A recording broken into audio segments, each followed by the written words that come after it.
wabarakatuh. Perkenalkan, nama saya Rika Nisa Budiarti dengan NIM 12140701004 dari program studi manajemen haji dan umroh kelas 4C. Di sini saya membuat video untuk memenuhi tugas ujian akhir semester mata kuliah manajemen keuangan haji dan umroh. Pada video ini saya akan memaparkan materi mengenai peran penting laporan keuangan. Dalam hal pengelolaan keuangan haji di Indonesia dilakukan oleh BPKH.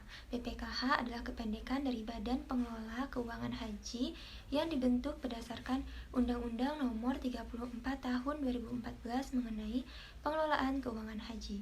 Sesuai dengan namanya, BPKH merupakan lembaga yang melakukan pengelolaan terhadap keuangan haji. Keuangan haji adalah semua hak dan kewajiban pemerintah yang dapat dinilai dengan uang terkait dengan penyelenggaraan ibadah haji serta semua kekayaan dalam bentuk uang atau barang yang dapat dinilai dengan uang sebagai akibat pelaksanaan hak dan kewajiban tersebut, baik yang bersumber dari jemaah haji maupun sumber lain yang sah dan tidak mengikat. Pengelolaan keuangan haji berasaskan pada prinsip syariah, prinsip kehati-hatian, manfaat, nirlaba, transparan, dan akuntabel. Pengelolaan keuangan haji bertujuan untuk meningkatkan kualitas penyelenggaraan ibadah haji, rasionalitas dan efisiensi penggunaan BPIH dan manfaat bagi kemaslahatan umat Islam. Tugas BPKH adalah mengelola keuangan haji yang meliputi penerimaan, pengembangan, pengeluaran, dan pertanggungjawaban keuangan haji. Dalam melaksanakan tugasnya, BPKH menyelenggarakan 4 fungsi. Fungsi yang pertama yaitu perencanaan penerimaan, pengembangan, dan pengeluaran keuangan haji. Fungsi yang kedua, pelaksanaan penerimaan, pengembangan, dan pengeluaran keuangan haji. Fungsi yang ketiga, pengendalian dan pengawasan penerimaan, pengembangan, serta pengeluaran keuangan haji. Dan fungsi yang terakhir yaitu pelaporan dan pertanggungjawaban pelaksanaan penerimaan, pengembangan, dan pengeluaran keuangan haji. Lalu, apa peran penting dari laporan keuangan? Sudah sangat lama menjadi kewajiban secara praktis bahwa sebuah entitas, mulai dari skala yang terkecil hingga yang berskala besar, wajib melakukan proses akuntansi secara baik. Hal tersebut meliputi pencatatan transaksi-transaksi yang terjadi, pengolahan lanjut dalam bentuk jurnal, posting, summarizing, sampai dengan akhirnya penyusunan dan penyajian atau penerbitan laporan keuangan kepada stakeholders atau para pemangku kepentingan. Laporan keuangan setidaknya mempunyai 2 peran penting dan strategis. Pertama, sebagai media pertanggungjawaban atas amanah yang dititipkan oleh para pemangku kepentingan, baik secara langsung, seperti jemaah haji, maupun tidak langsung, seperti DPR, Kementerian Agama, dan pemerintah pada umumnya, serta pihak-pihak lainnya. Kedua, sebagai sumber informasi yang dengannya dimungkinkan berbagai pemangku kepentingan dapat membuat keputusan terbaik sesuai dengan kepentingan atau keperluan yang dihadapi. Berdasarkan 2 peran tersebut, maka banyak hal yang dapat dilakukan, misalnya melakukan evaluasi atas kinerja BPKH dalam mengemban amanah yang dititipkan. Begitu pula untuk peran kedua, sangat banyak hal-hal yang dapat diputuskan, baik jangka panjang, menengah, maupun jangka pendek, baik hal-hal yang bersifat makro maupun hal-hal yang bersifat mikro. Begitu pula, baik yang bersifat eksternal maupun internal, dan seterusnya.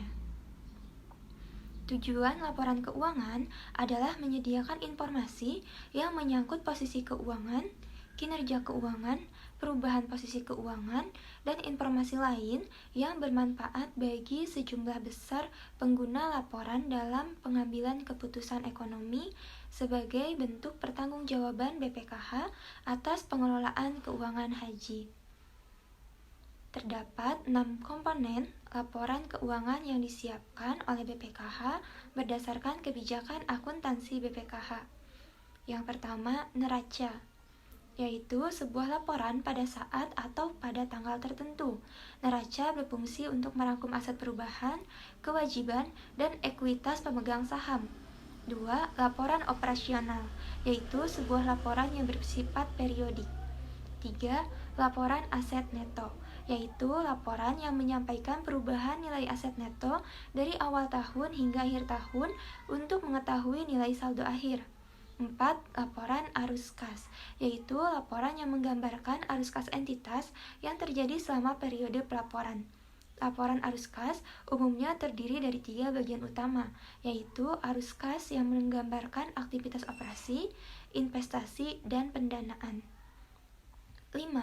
Laporan realisasi anggaran, yaitu laporan yang bertujuan untuk membandingkan antara anggaran dengan kenyataan di lapangan, sehingga laporan ini lebih menyajikan bagaimana kinerja manajemen, baik dalam mencapai target penerimaan atau pendapatan, maupun dalam mengendalikan belanja atau pengeluaran.